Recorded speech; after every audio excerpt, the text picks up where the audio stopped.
जय श्री ओम नमः सदेव्य। ओंकारं बिंदु संयुक्तं नित्यं ध्यायन्ति योगिनः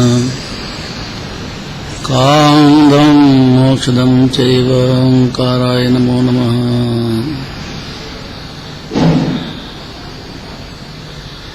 अविरल शब्द गणोग प्रक्षालित सकल भूतल मल कलंकार मुनिपासी तीर्था सरस्वती हरितोन्दृतान्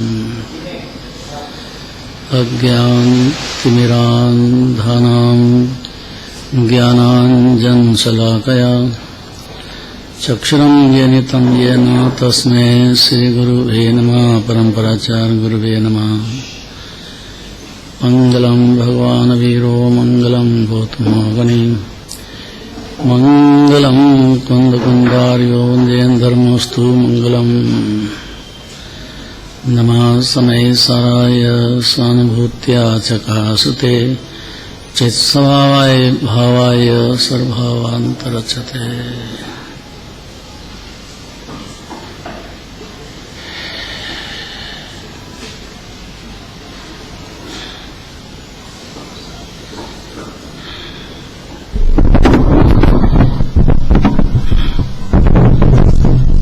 गाथा 103 पढ़ना है।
अलौकिक बातें हैं, अलौकिक बातें हैं।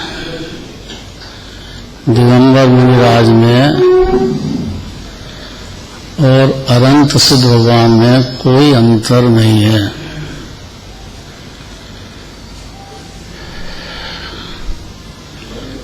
आचार्य ने दो शब्द वापरे उसके लिए कि थोड़ा सा परे के पर्याय में राग है, शास्त्र का राग, देवगुरु का राग, इतना अंतर कहा जाता है। अगर बहुत गहराई से देखो तो इतना दिखता भी है, लेकिन अज्ञानियों को दिखता है। ज्ञानियों को दिगंबर मुनिराज में और अनंत सिद्ध भगवान में कोई अंतर दिखता नहीं। जिनको दिखता है वो जड़ बुद्धि है, मिथ्या दृष्टि है।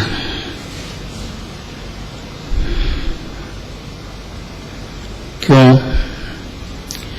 क्योंकि समस्त शास्त्रों को जानने वाले विकराग देव ने, केवल ज्ञानी परमात्मा ने ऐसा कहा है कि मुनिराज को में और अनंत भगवान में कुछ भी अंतर नहीं है। कैसे नहीं है?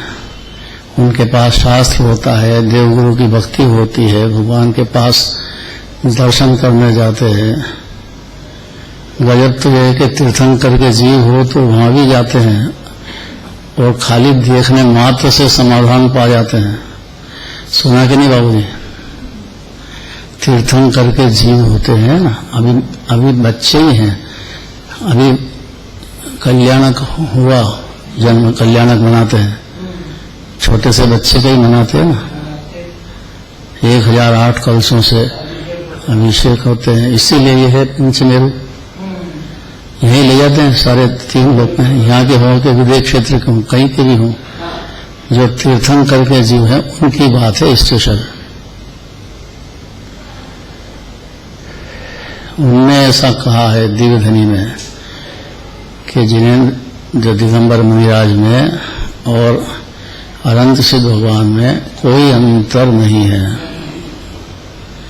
यहीं से प्रश्न उठा दिया कि सामने दिखता है परिग्रह, मुनिराज को शास्त्र का परिग्रह दिख रहा है कि नहीं दिखता है, भगवान की भक्ति का राग होता है कि नहीं, वो भी जन्म कल्याणक देखने जाते हैं कि नहीं जाते हैं, मुनिराज की उपस्थिति होती है,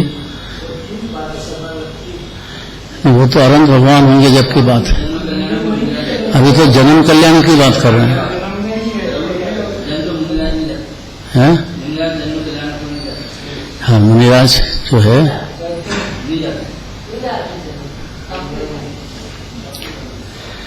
अभी व्यवहार की बात नहीं कर रहे हैं, निश्चय की बात कर रहे हैं, क्योंकि अपनी आत्मा में और जिनराज में द्रव्य दृष्टि से तो कोई अंतर है ही नहीं, और जो पर्याय में अंतर दिखता है वो यहाँ निकाल देना चाहते हैं इस गाथा में कि पर्याय में भी कोई अंतर नहीं है।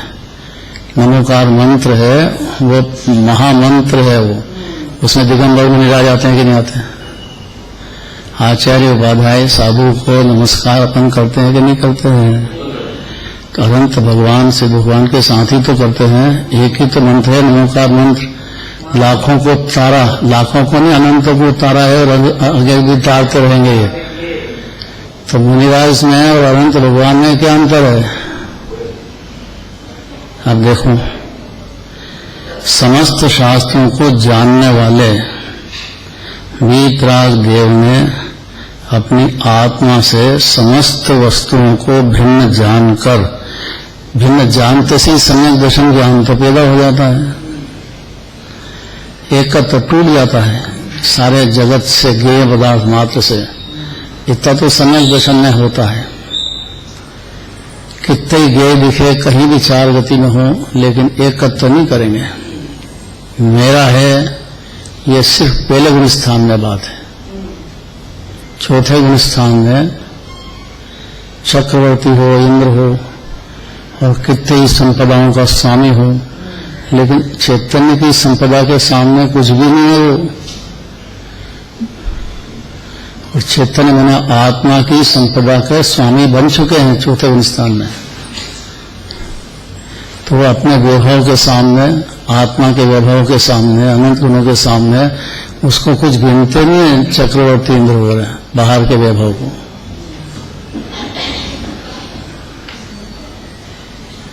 सम्यक दशा में जब ऐसा हो जाता है तो फिर मुनि दशा की बात तो कैसी अलौकिक होगी। आवाज आ रही है, गंभीरता लग रही है कुछ। नमोकार मंत्र में भेद नहीं करना मुनिराज का और अवंत सिद्ध भगवान का। सभी परमेष्ठी हैं। हाँ, सभी परमेष्ठी हैं। हाँ, सभी परमिष्ठ हैं, अर्थात जीव का जो कुछ हित होना है इन्हीं के पास होना है, अहित होना है वो कुदेव कुगुरु कुशास्त्र के पास होना है। जितना भी अहित हो सकता है, घोर संसार भटको, जन्म मरण करते रहो, जितना भी अहित होता है जीव का, ये कुदेव कुगुरु कुशास्त्र से होता है। और जितना भी हित होता है निमित्त है, उपादान तो जीव का है, खुद करेगा। उस निमित्त में थोड़ा भी उसको राग है तो वो अज्ञानी है जीव। अभी निमित्त उपादान नहीं जानता तो निश्चय व्यवहार तो कहां से जानेगा। अज्ञानियों को यह विवेक नहीं है, कहां हाथ जोड़ रहे हो, काय के लिए जोड़ रहे हो।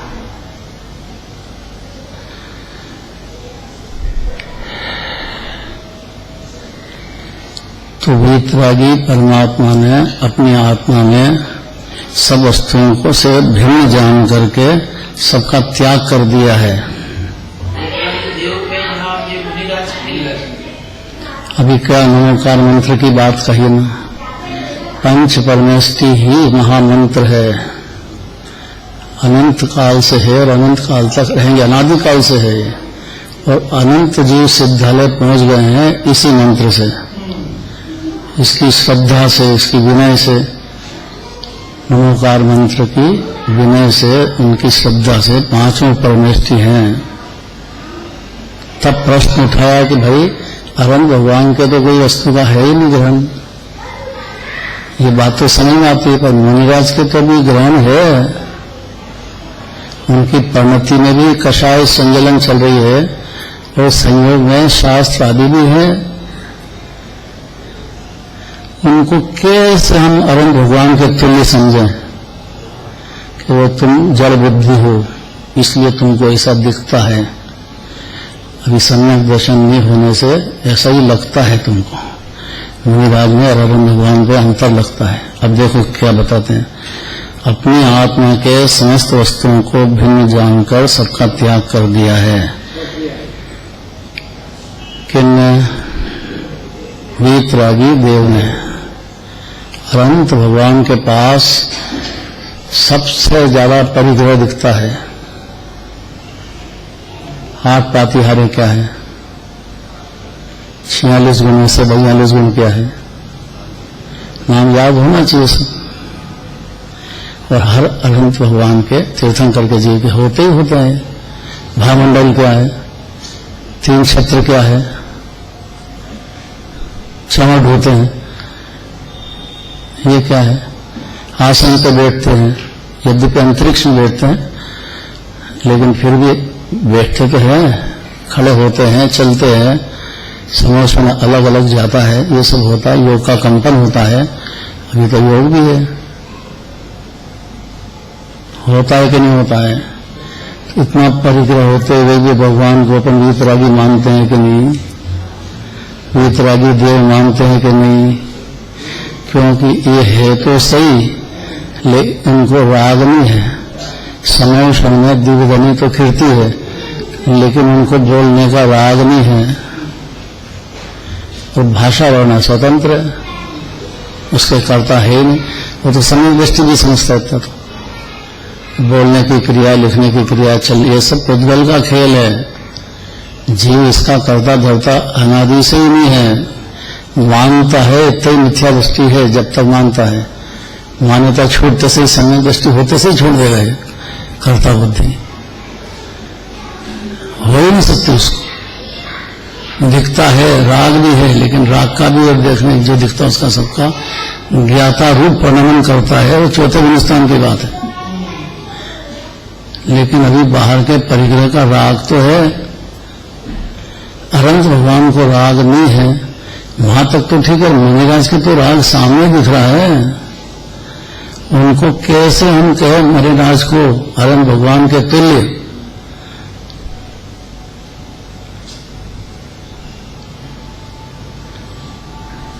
कभी ध्यान से दर्शन किए होंगे, मुनिराज को थोड़ी मेहनत की होगी पहचानने की, व्यवहार से भी की होगी कि 28 मिलियन क्या होते हैं, तो भी बहुत बड़ी बात है। मोह की गहन शराब में नहीं दिखता है जीव में, क्योंकि दिखने लग जाता है, ज्ञानी रहता नहीं, वो तो ज्ञानी हो जाता है, जो मोक्ष मार्गी हो जाता है। भगवान कैसे दिखने लग जाए, मुनिराज कैसे से दिखने लग जाए, तो अज्ञानी कहाँ रहा?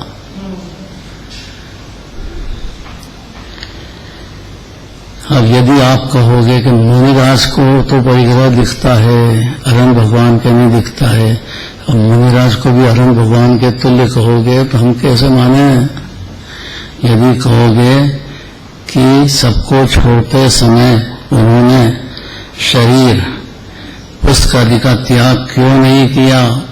मुनिराज ने आत्मा समझ गए, आत्मा में लीन हो रहे हैं, और क्या पढ़ना है अब शास्त्र में? काय के लिए शास्त्र होते हैं, काय के लिए शास्त्र का परिग्रह रखते हैं?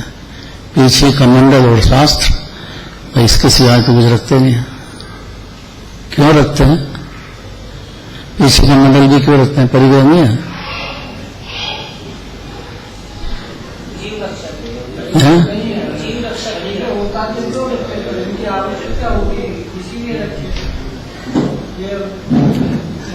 दो बात है उसमें, जीव रक्षा भी हो और जिनवाणी जो पढ़ते हैं तो छूते हैं तो जिनवाणी का अभिनय नहीं हो,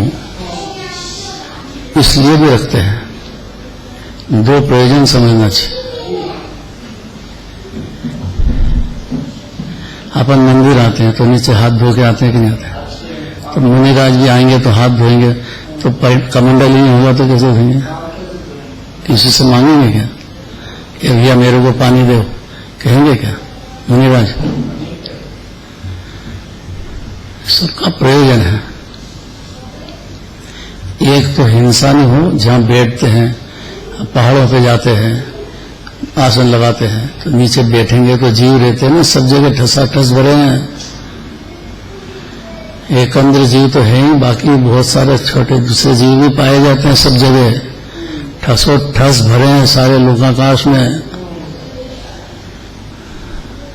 ये तो सुना कि नहीं सुना? हमको नहीं दिखता है तो जिनवा नहीं सुनते नहीं तो कहां से दिखेगा?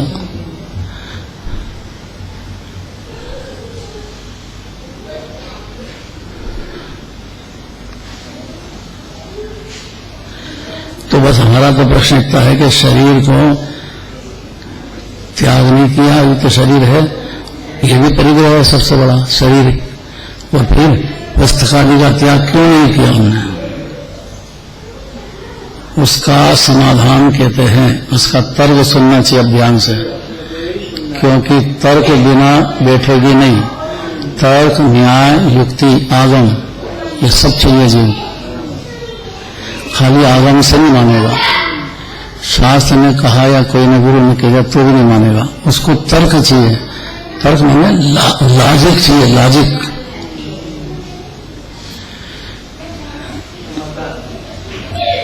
कुंदाचार्य जब आए विवेक क्षेत्र से 8 दिन भगवान के सिमंदर भगवान के पास रह के, तो उन्होंने देखा कि श्वेतांबर मत तो चल गया था, उनको करुणा पैदा हुई। उन्होंने सब श्वेतांबरों को बुलाया और कहा कि भाई अपन बैठ जाओ और एक बार अपन अनंत भगवान की बात को विचार में तो लो कि वो क्या कह रहे हैं। हमको सुनना ही नहीं है, कोई बात नहीं, मत सुनो। जिन प्रतिमा तो अपरिग्रही होती है कि नहीं होती है? वो कहता तो परिग्रही कहां से होती है? इतने में श्वेतांबर मत खड़ा हो गया। 2000 साल पहले की उज्जैन की घटना है, यहीं से 12 साल का अकाल पड़ा था, तो जो मुनिराज ने निमित्त ज्ञान से जान लिया था भद्रभाव आचार्य ने, तो उन्हें आर्डर दिया कि भाई सब यहां से छोड़ के साउथ में चलो, वहां इतना प्रकोप नहीं है इसका। यहाँ उज्जैन के आसपास बहुत ज्यादा प्रकोप हो गया, यहाँ रहना उचित नहीं है। निमित्त ज्ञान होता है ना मुनिराज को, आचार्यों को, कोई कोई को होता है। उन्हें देख करके कहा आचार्य ने, जो समझदार थे वो तो चले गए, नहीं थे वो यहीं रुक गए। रुक गए तो 12 साल बहुत होते हैं, अब खाना पीना कैसे करें? लोग तो भूखे मर रहे हैं। तो फिर यहाँ आए, उन्होंने कहा कि भाई हमारा तो रख दिया पात्र, उसमें भर दो, फिर हम अकेले जाके खा लेंगे, क्योंकि लोग भूखे मर रहे हैं। वो देखे कि ये तो खा रहे हैं, इनका पेट भरा है, तो कुत्ते भी दौड़ते हैं पास में कि इनका पेट भरा, हम भूखे, इतनी भूख 12 साल तक क्या करें? दाना खाने को मिले नहीं तो क्या करें? तो टिफिन ले जाने लग गए, वहां बैठ के खाने लग गए। हम वहां लेने आए और जाए, रास्ते में देखा लोग सब जीवों में, हम तो भूखे मर रहे हैं, तो उनके ऊपर कुत्ते झपटने लग गए। ऐसा हो गया तो क्या हम क्या करें?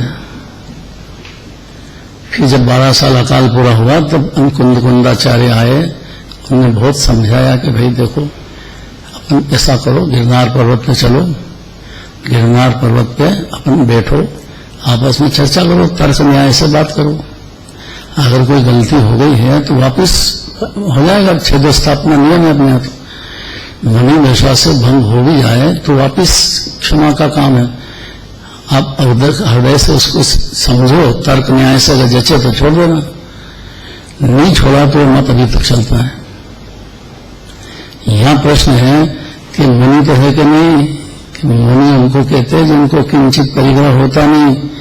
तब प्रश्न उठाया कि परिग्रह होता नहीं तो शास्त्र क्यों रखते हैं, पीछे का मुंडन क्यों रखते हैं, इसका जवाब देना चाहते हैं।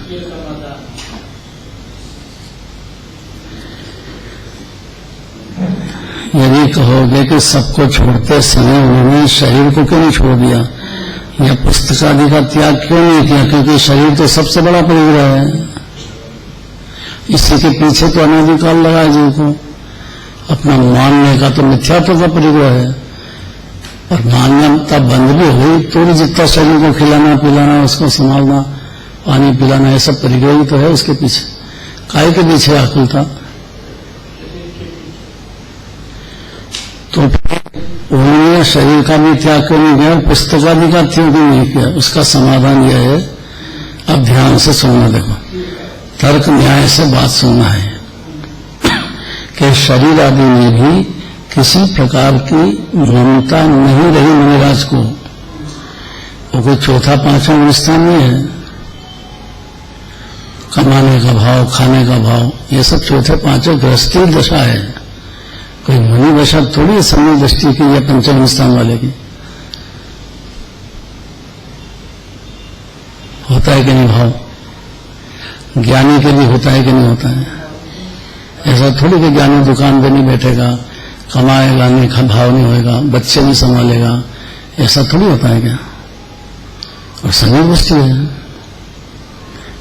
पढ़ने का हो गया तो चक्रवर्ती भी बनता है, लड़ाई करने भी जाता है, जाते हैं कि नहीं?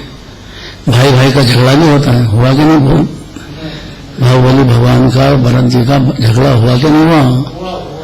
तो दोनों तो मोक्ष जाने वाले थे, हैं?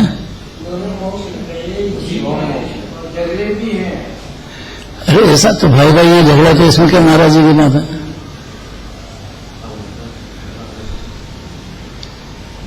होते हैं, घर घर में झगड़े होते हैं, नहीं होंगे? और समझदार पिताजी होते हैं तो समझ जाते हैं, दो भैया तो भैया यहीं बंटवारा कर दो उनका, उनको कर देना चाहिए जीते जी। समझदारी तो यही है, हम नहीं कर पाते हैं, फिर लड़ते हैं फिर आपस में। जहां स्वार्थ पूरा हुआ, पैसा कम हो गया, लड़े झगड़े शुरू, बस जरा सी भी स्वार्थ में कमी दिखी कि लड़ाई करेंगे वो तो। मुनिराज के तो ऐसा होता नहीं, उनके तो कोई बाहर का परिग्रह भी नहीं है, कोई स्त्री पुत्र आदि भी नहीं है, वो तो सब छोड़ के गए, वो दिगंबर वन में गए, जंगल में रहते हैं, आत्म ध्यान ही करते हैं।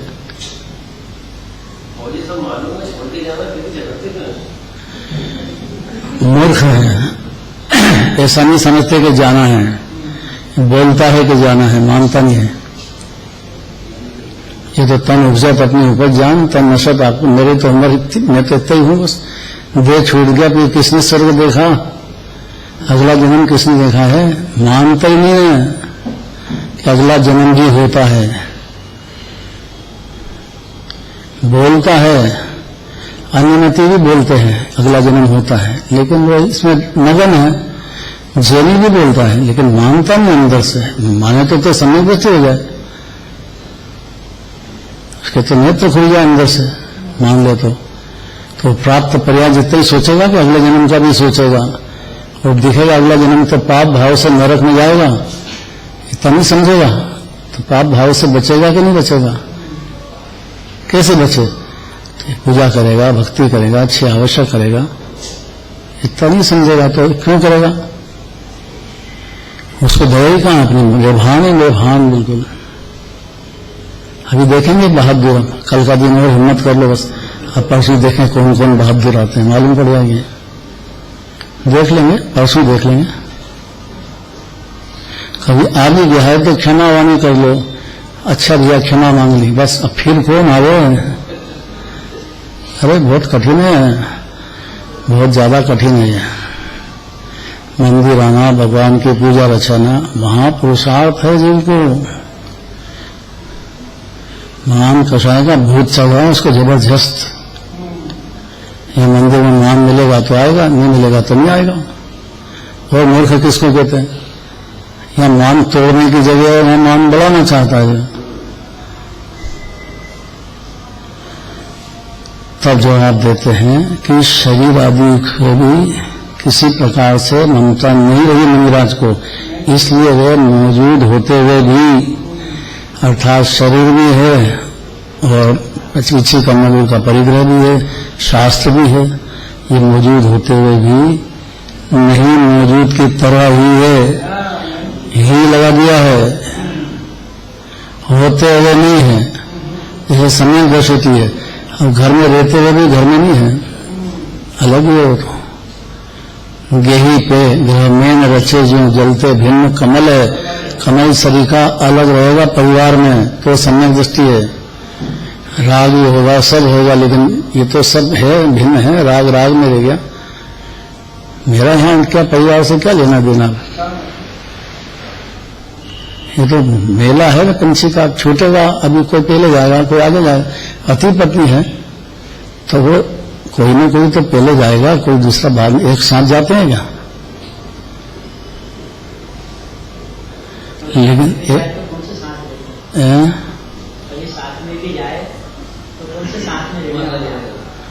आगे नहीं रहने वाले हैं। हाँ, तो अलग अलग जगह जाएंगे। वो आगे का कौन सोचे? इस जन्म से आगे का सोचने लगना है तो मिथ्या दृष्टि रहता ही कहाँ है? पापा बहुत भोले हैं। अरे भैया, अगले जन्म सोच ले तो बचा ही क्या फिर? ये तो सही पर सोच ले तो ये मुंह में नहीं दिखता है अभी। तो प्राप्त पर्याय में तन्मय, इतना ही तो मिथ्यात्व है। प्राप्त पर्याय में तन्मयता छोटी, इतना ही तो सम्यक है। ममता रहो, ममता अलग बात है। ये तत्वपूर्वक ममत्व, बस वही सबसे बड़ा मिथ्यात्व है। और इसीलिए 84 लाख नहीं, उसको समझ में नहीं आता इतनी बात। अकेला ही हूं मैं, कितना जन्माने की स्तुति है। अकेले हैं क्या मैं? हैं? अरे बोलना सरल है। और घर संपत्ति पर प्रकट है, पर माने कैसे? मरे जा रहा है, 7 जन्म का कमा लिया हो तो भी और चाहिए, फिर उसकी तृष्णा कहाँ रुकती है? सम्यक दर्शन देकर रुकेगी भी नहीं। वो समझ ही नहीं पाता, विषय रहता अब ये साथ जाएगा नहीं, साथ में तो जो दान दे दिया है वो अगले जन्म में साथ जाएगा। जो छोड़ के गया है या जो पाप भाव कर लिया, वो तो पाप भाव बन गया है, वो उदय आएगा ही आएगा उसका। और बहुत आरंभ, बहुत परिग्रह का भाव तो नरक का कारण बनता है। लेकिन तृष्णा नागिन ऐसी है कि उसको ये बात सूझ नहीं पड़ती है। डस लिया ना सांप ने, तृष्णा ने।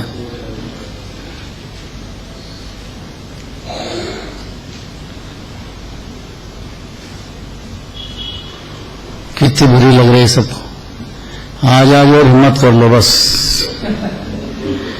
क्योंकि ये जो है ना धर्म, आकिंचन धर्म, नास्ति से बात है। वो ब्रह्मचर्य है, आकिंचन के बाद वो अस्थि से बात है। नास्ति अस्थि दोनों एक साथ होते हैं। नास्तिक तो समझ गया तो सम्यक दृष्टि भी हो जाएगा और शांति शुरू हो जाएगी।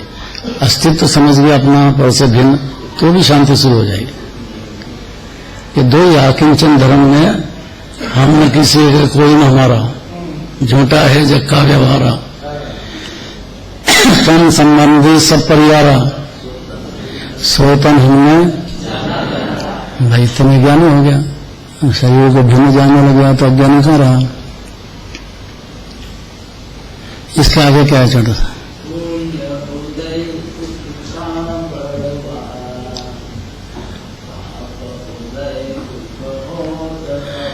अब पुण्य भाव हुआ हो तो पुण्य का उदय आए, अब इतना भी नहीं समझता है। बस 2 दिन के बाद फिर देखो मंदिर में किसको परवाह है। अरे भाई पुण्य बंधे, ये भी एक प्रयोजन है जैन धर्म में। तो उससे सुख का बड़बड़ा होगा। एक तो सच्चे देवशास गुरु के फिर मिलेंगे, और दूसरा बाहर के संयोग चक्रवर्ती इंद्र आदि बन जाएगा, कहाँ का कहाँ पहुंचेगा। एक दिन की भगवान के पूजन में कैसा पुण्य बनता है। अरे पूजन तो बहुत दूर, दर्शन भी करो तो बहुत बड़ी बात है। खाली एक दिन दर्शन करो बस, कुछ मत समझो, लेकिन खाली आ गए मंदिर में तो ही बहुत बड़ा भाग्यवान है। ये भाग्य उदय क्या है बोलना।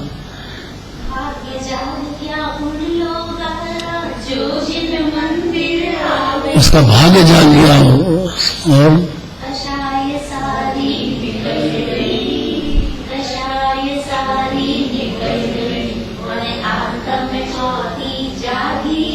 जाग गया और कषाय पकड़ी है तो भगवान को देख करके ये कषाय के ये क्यों नहीं आए, इनके पास धन ज्यादा क्यों है, ये कम खाते क्यों है, ब्याह शादी क्यों करते हैं, ये लड़ाई झगड़ा क्यों करते हैं, तो तेरे को क्या तकलीफ हो रही है, यहाँ क्यों कषाय करें अपन किसी के प्रति। वो अज्ञान दशा में यही करता है मंदिर आके के लिए, और दर्शन करने का सीधा कषाय सारी निकल गई, भीतरा भगवान के पास आए, फिर किस पे कषाय करे। सभी जीव परमात्मा है, यह तो जीवनी में बात ही निकलेगी, किस पे कषाय करे। और हो जाती है तो भला तो नहीं, मैंने डूबे तो नहीं।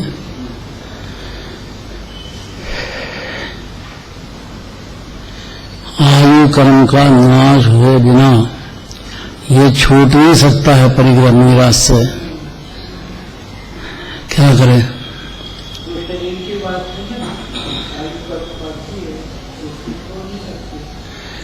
तो शास्त्र तो छोड़ो, आप समझ गए ना, आप शांति के समुद्र फिर काय के लिए शास्त्र पढ़ना। आप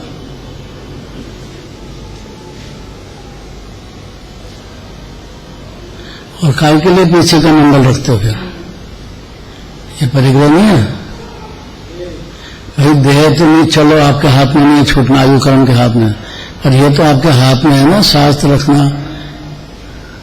और क्या पढ़ना आपको, आप तो समझ भी गए कि आत्मा है, उसमें लीनता भी बढ़ गई, और क्या करना है। अब काय के लिए शास्त्र पढ़ना है, फिर भी पढ़ते हैं कहीं पढ़ते हैं। तो परिग्रह हुआ कि नहीं हुआ। निवास का काम ये ध्यान और अध्ययन, या तो आत्मा के ध्यान में लीन रहो या शास्त्र अध्याय करो। और 12 प्रकार के तप में स्वाध्याय के समान कोई तप नहीं दूसरा, सब 12 एक तरफ है, एक स्वाध्याय सबसे बड़ा तप है। हाँ, स्वाध्याय परम तप है, ऐसा गंधर्व देव ने कहा है। और मंदिर आने का प्रयोजन दर्शन करो, शांति से बैठो और स्वाध्याय करो। मंदिर आए और स्वाध्याय नहीं करो तो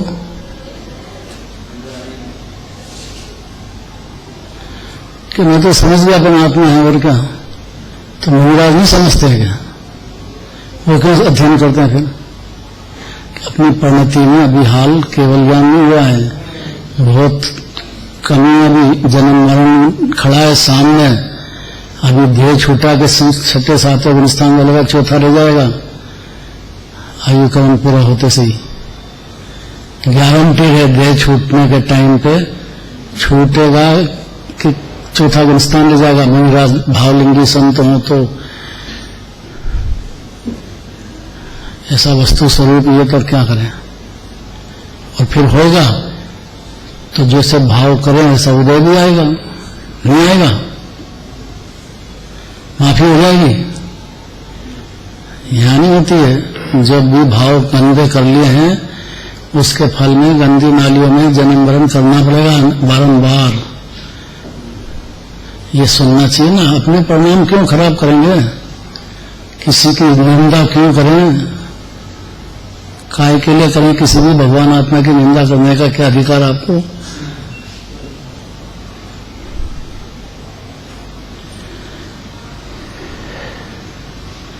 प्रशंसा करो, प्रशंसा के करोड़ों रुपए दिला तो प्रशंसा नहीं करे किसी की, ये बड़ा भारी रोग है। अरे छोटा बच्चा हो तो अच्छा काम कर रहा हो तो उसको प्रशंसा करो तो प्रोत्साहन मिलता है। कोई भी मंदिर आ जाए तो प्रशंसा करो कि भाई गजब कर दिया, यहाँ घर का राग छोड़ के मंदिर आ गया, प्रदूषण के बाद भी आ गया, पोजीशन में तो अब आना पड़े, क्या करे, शर्म आए तो। ये आश्चर्य की बात है। रेणु जी नाराज हो रही। अरे आश्चर्य की बात है कि नहीं कि पोजीशन के बाद भी मंदिर आ जाता है ये है? नहीं, क्यों? पोजीशन में आगे भी नहीं सीखा, उसके बाद भी आश्चर्य लगा तो उसको सीखते नहीं। तो फिर आएगा नहीं तो नहीं आएगा ना, फिर क्या सीखा? आ गया उसकी तो बाहर तारीफ कर ही रहे हैं।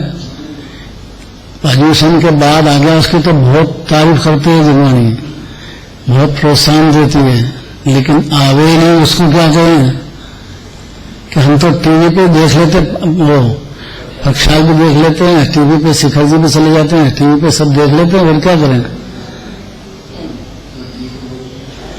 अरे भैया, मंदिर का काम मंदिर में होता है, घर में नहीं होता है।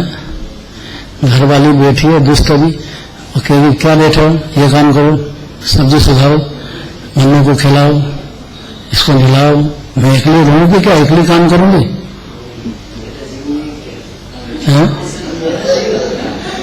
मेरा जीव नहीं है क्या? हाँ, मेरा जीव नहीं है क्या?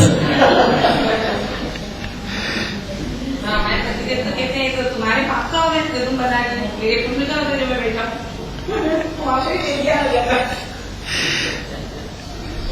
सब तरह के होते हैं ना। जिसको जिनवाने का प्रेम है या जिनराज का प्रेम है, उसकी दुनिया अलग हो जाती है। और मूल में प्रेम है ही नहीं दिल से, वो क्या करे? उससे घर में वो तो बस अगर ज्यादा मालूम पड़ा तो वहां टीवी पे देख लेते हैं प्रक्षाल। अरे मंदिर में ही होते हैं 3 काम, ये जिन दर्शन में ही 3 काम होते हैं। प्रक्षाल भी होती है, पूजन भी होती है, स्वास्थ्य भी होते हैं। बस 3 काम के लिए मंदिर है ये। कोरोना काल में तो देखने का मौका मिल गया। चाहिए आपके द्वारा। हाँ, कोरोना काल में मौका मिल गया जिनको। अभी भी केरल में बंद है सभी मंदिर दादा। क्या कहते हैं? केरल में बंद है, अभी केरल में बंद है, यहाँ तो चालू है, सब बंद है। ये सब केरल में बंद है मंदिर। केरल स्टेट पुराना काल भोजन बंद। मतलब अभी भी केरल राज्य में प्रकोप है। हाँ, मंदिर बंद है सभी। फिर क्या करते हैं? यूँ घर बैठे देखे टीवी में, अरे वहाँ तो ठीक है, हमने देखा दुनिया से देखा हमने। वहाँ पे जिनवानी चैनल और चैनल जहाँ ज्ञानधारा गई थी, खूब प्रवचन करे थे ज्ञानधारा ने, स्वाध्याय हिंगोली में ऐसा देखा कि हर घर में एक अलग कमरा होता है और वहाँ जिन प्रतिमा विराजमान करते हैं। हाँ, घर चैत्यालय घर घर में होता ही है। और वो सुबह उठ के जल्दी और वहाँ पहले भगवान के पूजन करें, भक्राल करेंगे, पूजन करेंगे और स्वाध्याय करेंगे। ऐसा नियम रहता हर घर में, जैनी मात्र के। ऐसा है तो अभी नहीं है, क्योंकि घर में तो बहुत गड़बड़ है, लेकिन वो उन करें क्या? घर बहुत मंदिर दूर होता है, मंदिर बिगड़ कैसे दर्शन करें? रोटी नहीं मिलेगी। तो दोष ये भाभी तो होता होगा मंदिर में, घर में मंदिर बना क्या दोष लगता होगा है? भाई, घर के अंदर मंदिर होना तो दोष तो लगता ही होगा ना। करें क्या? यहाँ पर घर के अंदर नहीं रहता, वो घर के कमरा अलग रहता है। घर के अलग रहता है। अर्थात घर के थोड़ा पाप क्रियाएं हो, वो गृहस्थाश्रम से थोड़ा अलग होता है, उसका रास्ता है तो घर ही है, तो घर ही, उसका कमरा अलग रखते हैं, ये बात है। कमरा अलग रखते हैं तो कैसे रखेंगे? नीचे तो पाप की क्रिया चले, ऊपर ऐसा तो ऐसे ही हो रहा है, अभी अपने ऐसा ही हो रहा है। हमारे गांव नंबर में करीब 5-7 शौचालय थे, सबके घर के बाहर रास्ते से ऐसे। हाँ, वो तो बहुत समझदारी की बात है। जैसे इंदौर में अनुभवन देव कुमार सिंह जी थे, तो घर के बाहर मंदिर रखते, खुद जाते, पूजा करते, वहाँ पे स्वाध्याय करते और फिर आते। वो घर के बाहर दालान के बाहर रखते थे। ये अपने यहाँ का विवेक है। वहां की बात यह है कि घर घर में ही रखते हैं। अपने जो सहज बाबू छोटे थे तो समझते नहीं थे, और ये गए थे वहां प्रवचन करने, वो हिंगोली, तो उसने प्रतिमा उठा ली और प्रतिमा लगा के ने इधर लिया है कमरे में। अरे ये क्या करो भैया, वो नहीं समझता था। तो बच्चे हैं, क्या करेंगे, तो बहुत अविवेक हो जाता है घर में। लेकिन वो करें क्या, वहां की परंपरा ऐसी है। एक वहां के बड़े विद्वान अपने आए थे, क्या नाम था हिंगोली वाले,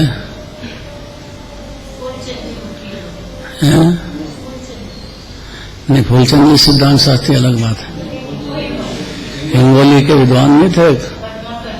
और हाँ, क्या बोले, पद्माकर जी। उन्होंने जैसे ही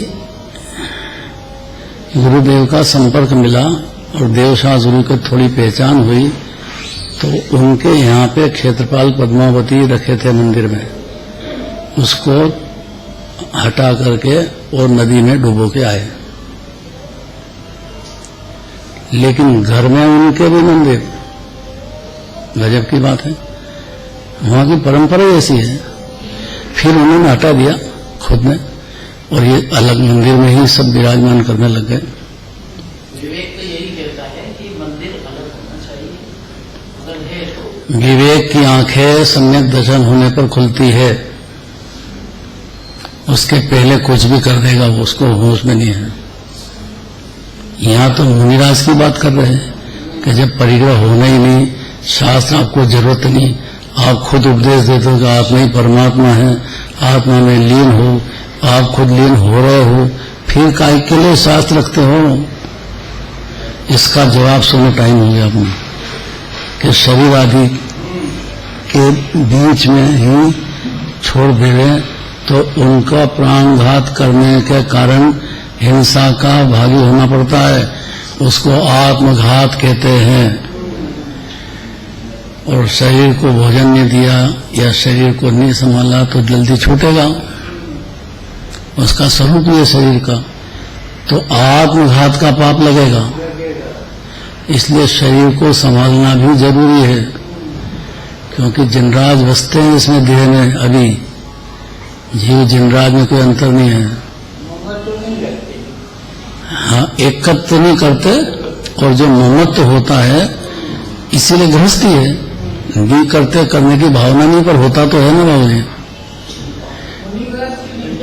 मुनिराज के भी होता है, अरे वो प्रतिमा का नहीं होता, पर शास्त्र का होता है ना, पीछे कमरों का होता है ना, शरीर का भी होता है ना, शरीर की ममता भी है।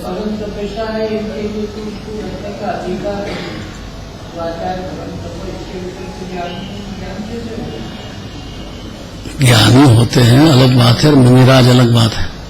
ज्ञानी तो गृहस्थी होता है, हाँ गृहस्थ रहता है ना ज्ञानी, उसको तो ये भूमिका उसकी रहेगा ही रहेगा। गृहस्थी का मतलब पंचम स्थान की 11वीं प्रतिमा तक गृहस्थी है।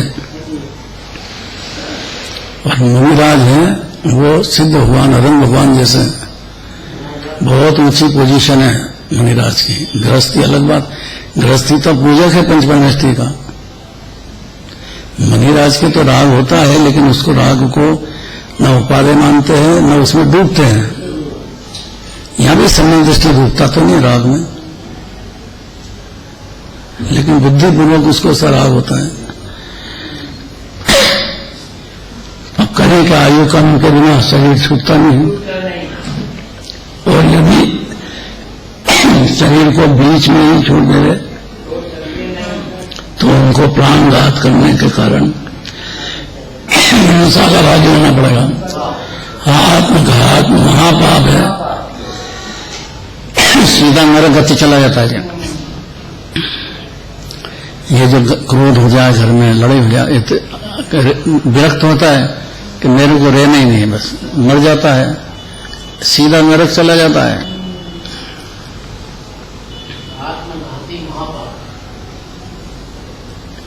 अपने यहाँ की घटना नएपुरे की है, प्रकाश भैया के साले हैं, अब घर में कोई बात हो गई होगी, उनने जो है बहू ने आग लगा ली, अब जलने लग गई, बहुत जल गई। अब कह के मेरे को बचाओ, ले गए अस्पताल। अब तड़पे हो,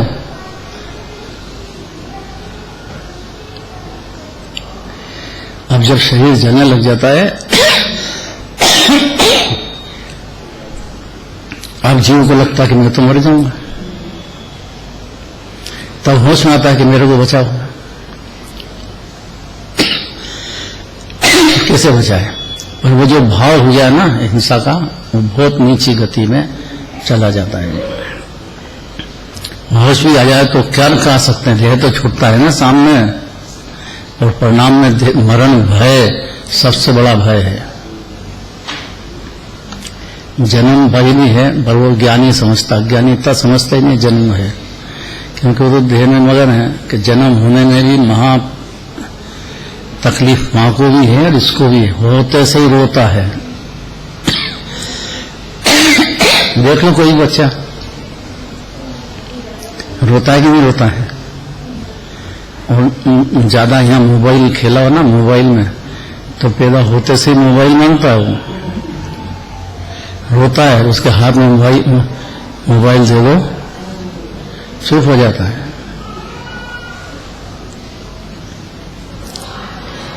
अरे ऐसे ही हो रहा है, दिन भर मोबाइल ने खा गया जीव को, उसको राक्षस कह रहे हैं। मोबाइल के राक्षस तो नहीं है, पर ये मोबाइल राक्षस ऐसा हो गया, बस जब देखो जब मोबाइल, जब देखो जब मोबाइल।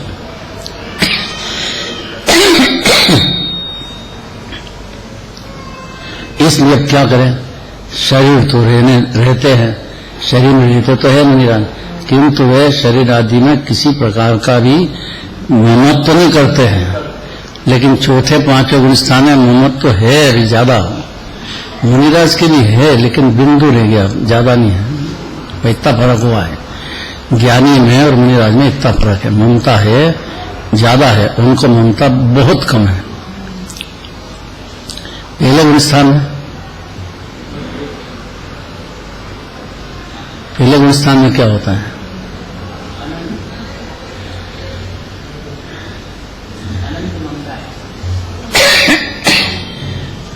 इससे पूछना मेरे को था।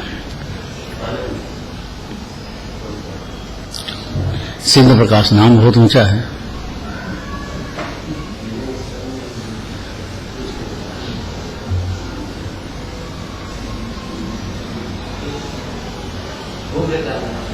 हैं?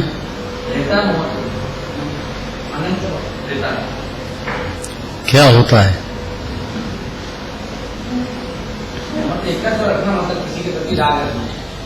अरे ममत्व से ज्यादा खतरनाक एकत्व है। और पहले गुण स्थान में मानता ही है कि मैं शरीर हूं, और इसी का नाम मिथ्या दर्शन है। बादशाही गुण स्थान अनादिकाल से चल रहा है, शरीर से भिन्न नहीं समझा है। ये मामूली बात है, शरीर अपना नहीं, मेरा नहीं है, इतना मान लेना है। बहुत बड़ी बात है, मानता नहीं, शरीर भी अपना मानता, ऐसा भी हो सकता है। सही होता भी नहीं रहा है। तो मुनिराज के तो नहीं मानते हैं ना, तो फिर शरीर की ममता क्यों उनको? अगर वो नहीं खा ले आहार आदि या उसके, तो फिर देह छूटता है। इतनी शक्ति हो तब बनो ना मुनिराज। आपको मालूम पड़ना चाहिए कि कितने भी असत्ता के उदय कि सत्ता का उदय आए, आप अपनी मुनि दशा से उसके जो व्यवहार है उससे और निश्चय से डूबोगे नहीं, तो ही मुनिराज बनो आप। पहले अच्छी ताकत समझ लो अच्छी तरह से, और नहीं तो बहुत तकलीफ पाओगे आप। इसलिए तो गृहस्थ में रहना अच्छा है। गृहस्थी सम्यक दृष्टि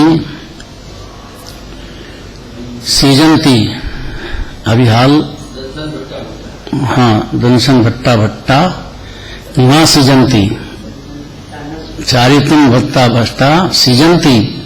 चारित्र से जो भ्रष्ट है उसका तो आगे सीख जाएगा, मैंने आगे भगवान बन जाएगा।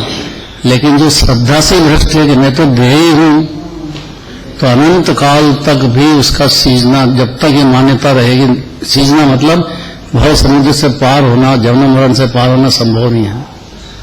इसलिए मिथ्यात्व के बराबर कोई शत्रु नहीं है जीव का।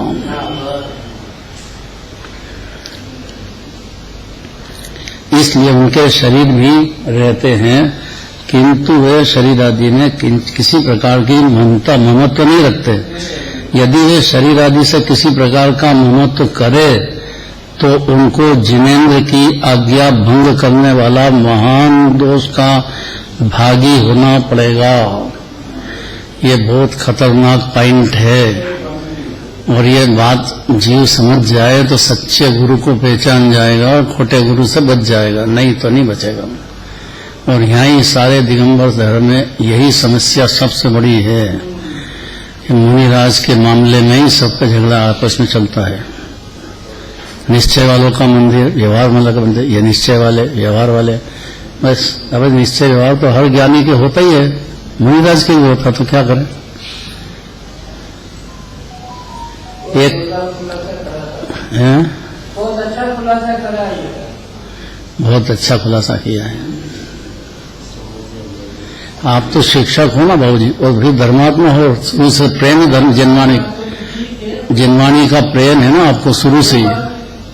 इसकी अरे आपको है उसकी बात करता हूँ, रखना चाहिए तो छोड़ दो, रखना चाहिए पर हो तो सही। अब इतनी उम्र में भी आप कहाँ छूटते हो। पैदल चल के आना है, रहना है, मंदिर के कपड़े पहन करके पूजन करना है। आपको तो है ना। अगर मैंने ठीक वो दिया नहीं है तो कहाँ से जो था दे दूंगा। अरे अपनी तारीफ सुनने की आदत का डालो। अरे ये छोटा साहब की यही गड़बड़ है हमारे यहाँ, जो इसकी तारीफ करेंगे यार कितनी मेहनत करता है। नहीं, मैं तो मैं सुनने को ही तैयार नहीं है। अरे अपनी तारीफ, उसको सब याद है। 47 शक्ति सुन लो, इससे 20 अलिंगरण सुन लो, सारी बातें याद है उसको। सारी जैन धर्म के जितने भी है वो सब बता देता है, लेकिन अभिमान नहीं करता उसको। बहुत बड़ा गुण है, बहुत बड़ा गुण है। कितने शास्त्र पढ़े हों, अभिमान की क्या बात है। अभिमान तोड़ने के लिए तो मामला है सारा। वे शरीर आदि में किसी प्रकार का ममत्व नहीं रखते। यदि वे शरीर आदि के किसी भी प्रकार का ममत्व करे तो मुनिराज की बात कर रहे हैं, तो उनको जिनेंद्र की आज्ञा भंग करने रूप महान दोष का भागी होना पड़ेगा। इसलिए बनो मत मुनिराज, बहुत शांति से क्रम के अनुसार चलो, और वाहन धारण कर लिया है तो पालन करो, और नहीं तो बहुत बड़ा दोष लगेगा। उससे गृहस्थी ज्यादा अच्छा है। कौन कहे ये बात?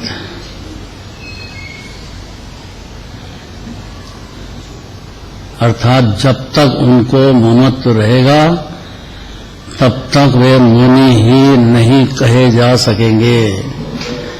वो जो कहते हैं वो ज्ञान अंधकार में डूबे हैं। उनको देह दिखता है, बस बाल नग्न दशा दिखती है, अंदर के परिणाम को कुछ नहीं समझते हैं। और मंदिर में झगड़ा आदिनाथ भगवान के टाइम से चल रहा है और आगे तक चलता ही रहेगा व्यवहार का झगड़ा, और मंदिर जो है लड़ाई का मैदान हो जाता है। यही सबसे बड़ी दुर्दशा है। बस आगे चलेगा ब्रह्मचर्य धर्म। कल है स्त्री ही संसार परिभ्रमण का कारण है। बस ये बात बहुत गंभीर है, और कल आखिरी दिन है, ये समझना बहुत जरूरी है। थोड़ा आगे का कार्यक्रम बताओ। सुबह सभी को 6:30 बजे उपस्थित होना है, क्योंकि कल लंबा समय चलेगा। चौदस का महान दिन है, अंतिम दिन है। अगर सब अच्छे भाव से 6:30 बजे घर जाके यहाँ आ जाए, 11 बजे 11:30 बजे तक यहाँ पूरा कार्यक्रम